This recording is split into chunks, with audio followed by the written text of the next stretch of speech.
Hi, my name is Kayla Zodi, and I'm a nursing student at the University of Michigan on the 6th floor of the VA hospital. Today, I will be presenting a patient to you on this unit. Background data. The patient is an 81-year-old divorced African-American male.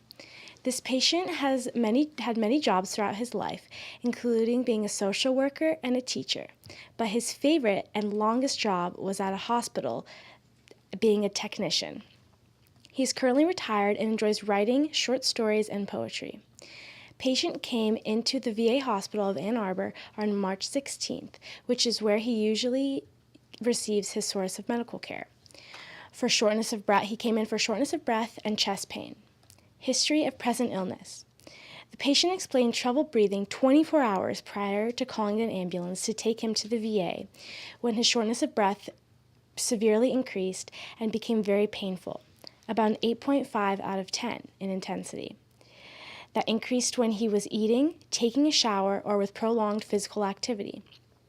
The night prior to calling 911, the patient slept in his wheelchair due to him being unable to make it to his bed at the Glacier Hills Care and Rehabilitation Nursing Home, where he also stated a constant stutter that he was unable to control, making it very difficult to speak. The patient stated that he would try heavy breathing to relieve the shortness of breath, but this just caused pain in his left kidney, describing it as a constant poke, rating this pain at a 4.5 out of 10 in intensity. When the patient was asked where he believed the shortness of breath originated from, he thought it was due to the exchange of fluids and bacteria of the nursing home. Later, the VA diagnosed him with pneumonia, shortness of breath being his chief complaint.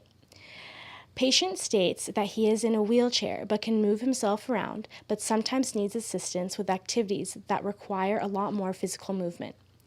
Patient is experiencing wheezing along with crackles on his left side, edema of his lower extremities, has blood pressure of 183/96, a heart rate of 94 beats per minute, respiratory rate of 28 breaths per minute, a temperature of 96.7, and a pulse oxygen level of 95 at room air. Patient also seems to be very conscious, as he can identify he is at the VA hospital in Ann Arbor and as well knew the date. Patient also displayed good reflexes, as evidenced by him successfully squeezing my hand. Health history. As a child, patient noted that he experienced malnutrition at around 5 years of age. Around 15 to 20 years of age, patient stated that he had a bad prostate, leading him to have unstable urination patterns. In 1967, the patient was diagnosed with schizophrenia, but explained that it was mild and symptoms only lasted a short amount of time. Later, in about 1998, patient was brought into the hospital for bradycardia, where he was given a pacemaker to help with his abnormal heart rhythm. Patient explains that after the pacemaker was put in, he felt as if he had no negative results. Patient also has type 2 diabetes, arthritis, cataracts, hypertension, male erectile dysfunction, uncontrollable urinary patterns, exotropia, and glaucoma. Patient's immunizations are up to date. Patient is allergic to penicillin in the pill form, but other types of penicillin are okay. He is allergic to dairy but continues to drink milk and eat dairy products. And when he receives a pill form of penicillin, the patient states to experience painful diarrhea. When the patient was younger, he had surgery to remove his tonsils and later had surgery again to put his pacemaker in. Patient is on numerous medications for hypertension, prostate complications, type 2 diabetes, bradycardia, heart blockage, and antidepressants. The patient states that while taking the antidepressant doxepin, he experiences a slight pain depending on his diet that day, but it will relieve itself throughout the day, and he also cannot sleep without it. Functional assessment. Patient had a previous drinking and smoking complex, but had his last drink in 1927 and his last cigarette in 1982. Due to his personal perception of his health status, this is why he decided to discontinue both drinking and smoking. Patient has limited mobility and uses a wheelchair to get himself around, but is able to guide the wheelchair on his own. For exercise, the patient explains that he lifts his legs up and down while in bed. Patient describes his sleep pattern as normal, waking up around 8 a.m. and falling asleep around 8 p.m. He did mention that he cannot sleep if he has not taken the antidepressant medication doxepin, but otherwise his sleep pattern is normal. Patient says that he eats a lot of salty, sugary, fatty foods along with protein, usually tender meats, as this is the majority of foods served at the nursing home. The patient mentions he stopped drinking coffee about a month ago and now drinks sodas like Diet Pepsi in replace of it. Psychosocial data. Patient reports that all of his family has passed with the exception of one niece, who he does not see regularly. He explains that he has no interpersonal relationships, no perceived stressors, and no environmental hazards, but lives a happy life. The patient attended Wayne State Community College, where he earned an associate's degree in science. The patient also considers himself a man of God. Family history. Patient explains that he has a history of family cancer. His father died of digestion cancer. His brother died of testicular cancer. One of his sisters passed away from lung cancer. Additionally, his mother died of a stroke, and one sister passed away of diabetes. Review of systems, number 1, respiratory. The patient said that he had noticed shortness of breath 24 hours before coming into the hospital. He described the pain of an 8.5 out of 10 in intensity, and increased when he was eating, taking a shower, or with prolonged physical activity, or most activity at all.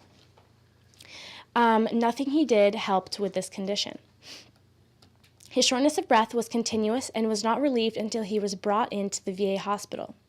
The night prior to calling 911, the patient slept in his wheelchair due to his lack of breath and unable of him to make it to his bed at his nursing home.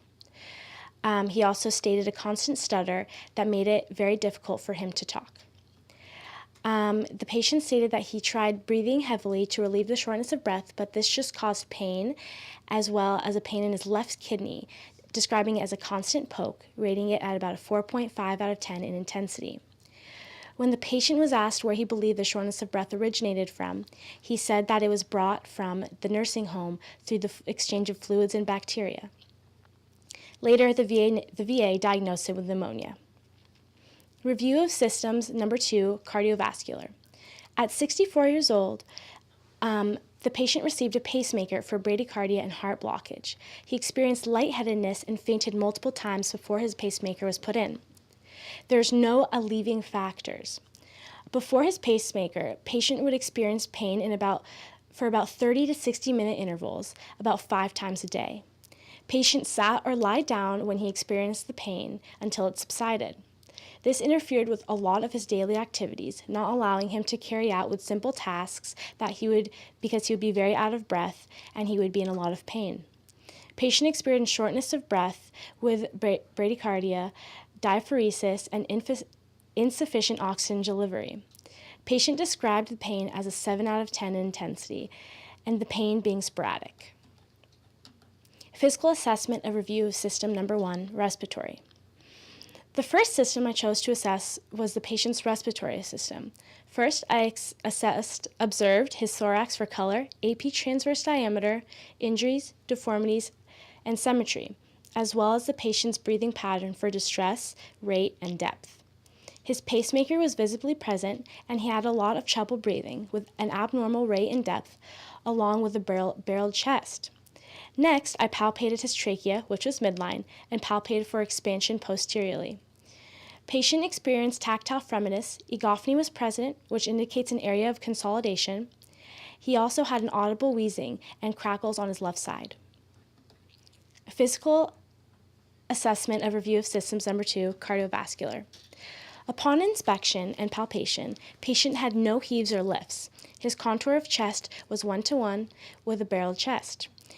His heartbeat appeared to be on a regular rhythm with auscultation of his aortic area, pulmonic area, Erb's point, tricuspid area, and mitral area.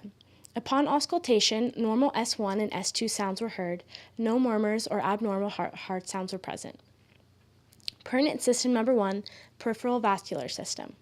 Patient was diagnosed with type 2 diabetes at about 20 years ago.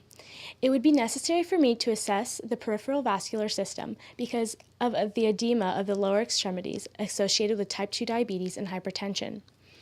According to livehealthy.com, in a person with high blood pressure, edema in the legs and feet could be a serious sign of end organ damage such as heart failure or end-stage kidney disease. On the other hand, the edema could also stem from disorders unrelated to your blood pressure, like diabetes, damaged leg veins, or blood clots in your legs. Pertinent system number 2, musculoskeletal. Due to the patient's immobility, it would be important to assess his musculoskeletal abilities because of his lack of physical movement, as he is primarily in a wheelchair.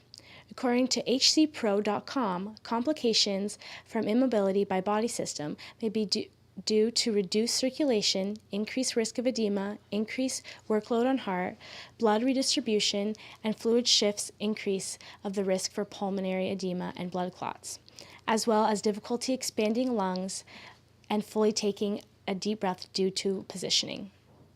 Thank you.